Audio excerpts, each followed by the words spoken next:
Speaking of guys like Azareye'h Thomas, the NFL, we go to our guy S. Quinn 67. The Noles have had so many great draft picks over the years that went on to become NFL stars. My questions: which player on offense and defense have been the biggest surprises in their NFL careers by exceeding your expectations? Which two players missed your NFL expectations the most? Go Noles, S. Quinn 67, class of 1993. He had a really good question last week that he maybe should have won on. I don't know if we're calling this a makeup call, Corey, but I'm going to put the cameras on. I'm going to ask you to do what you do, please.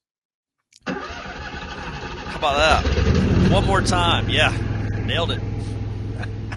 He knows what he's doing, everybody. That's a generator starting. Not a Cummins generator, though, because you just push a button for them. See, he knows. See, relax. Chill out, everybody. Yeah. Corey knows what he's doing. You know what to do. It is generating discussion. It's sparked by Cummins. Give them a follow on Instagram. CumminsLifestyle is all one word. Up your recreational lifestyle, everybody. Whether it's the boat, the RV, your tailgating game, you need portable power, and there's nobody else out there that does it like Cummins.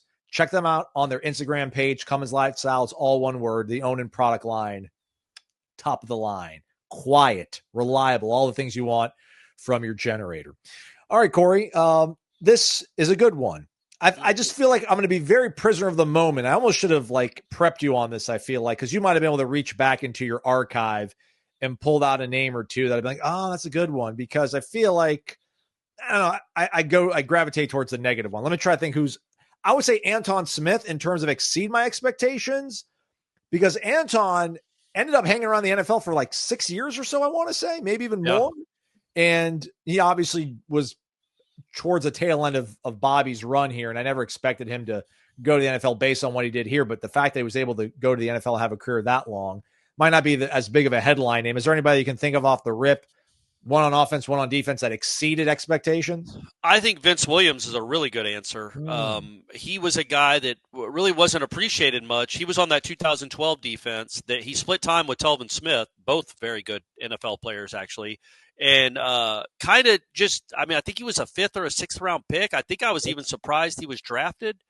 And then he played for almost a decade and was good. Not just a guy that was on the team, that was on special teams. He was a starting linebacker on good Pittsburgh Steelers football teams for almost a decade. So he comes to mind immediately, going way back to the 80s. Marion Butts was a guy that didn't do a whole lot at Florida State as far as running the ball. He played in the same backfield as Edgar Bennett, Sammy Smith, and Dexter Carter. He was a big fullback. And then he gets to the Chargers, and I don't know if he wins Rookie of the Year, but he's a Pro Bowler. He runs for over 1,000 yards, I think at least 2 or 3 seasons. He was one of the leading rushers in the NFL. So those are two off the jump. And there's countless others, right? There's countless others. They've had hundreds of guys drafted. But those two guys immediately come to mind as guys that I wasn't necessarily thinking they were going to have long, extended NFL careers. And Anquan Bolden, what about him? 2nd round pick that's a borderline Hall of Famer? Yeah, right, because especially when he started having to deal with the injuries. But he was also so good so quickly in the NFL. He set all those records, fastest to 100 catches, fastest to 200 catches. We all knew Anquan was talented. We all knew he was good. I don't think any of us had an inkling that he was that good, because that was remarkable. I think his rookie season, his first game, he went completely nuts. Yeah, he had and receptions for 217 and 2 touchdowns. Yeah, that's what I'm saying, man. Nobody saw that coming, and a lot of that had to do with maybe not great quarterback play when he was there, and he also got hurt, which would have been his junior year or his 3rd year at Florida State. He got hurt, but yeah, man, he was an incredible NFL player. Oh, what about Brad Johnson? Yeah, that might be the answer. Backup quarterback, he started, I think, maybe 5 games at Florida State, lost his job to Casey midway through 1990 season, then started in an emergency 1 game in 91, and then ends up playing in the league for 12 years, winning a Super Bowl. Yeah, that's a really good one too. There's a lot more of these than you think. I know there's some ones you want to swing negative, which I agree with too on, I'm sure, a few of these. But there were a lot of positives, like guys that barely got drafted or you wouldn't thought would get – that weren't going to have great NFL careers because they weren't incredible in college, and they end up having really good, long NFL careers. What about Ron Simmons? How come that didn't work out? I don't know. Papa. I don't know. I think he was kind of banged up by the time he was done at Florida State. Yeah. He made a lot of money in professional sports, though. He did, yeah, and Rassley. Yeah, I don't want to name. I apologize to Mr. Simmons, aka Farouk, to a lot of the kids out there. I don't want to name names, but I mean, pretty much anybody that was on the 2013 national title team. I shouldn't say pretty much anybody, but those guys would be my first picks for like disappointing. And I can't believe it didn't work out for so many of those guys. Like I thought all of them were going to be bona fide Pro Bowl fringe kind of guys, and for so many never ended up being that way. But if I ever see them around town or anywhere else in life, first drinks on me, and a big hug if they're down. Yeah, I think Rashad to me is the biggest one out of that group. Jernigan too, but Jernigan was really good, and I don't know if it was injuries or what. He was good. I think for the Ravens, right? Correct. Second round pick, and was very good early on in his career. And then I don't know if he just lost the love for the sport or got hurt. I don't remember exactly what happened, but he was out of the league too quickly for my taste. And then Rashad Green was out of the league after 2 years, and I just thought that guy was going to play in the league for a decade. And another answer on the negative side at that same position, you have to include Peter Warrick. I mean, he's one of the best college football wide receivers that's ever lived, and it just didn't translate to the NFL like we thought it would, although injuries played a part in that too. See, I actually looked him up when this question came up because I was like, I'm well aware that like, the whole thing for P-Dub was like the injuries happened. But, man, he played 4 seasons where he caught 51, 70, 53, and 79. So, like, he had, like, a run there. Like, I always thought that he almost, like, he was a never was kind of thing where he never fulfilled, I think, his vast potential. He was on a bad Bengals team. I don't even know who the quarterback was in 2000. Achilles Smith, who knows? Yeah. But the fact that he caught 70 balls, he caught 79 in 2003 for 819 and 7 scores. And then that next year he got hurt in 2004, and then he just never was able to really like capture the greatness. Never became the game breaker that you thought he was going to be at that level, because he was literally almost indescribable in college how good he was. Can you say Jameis?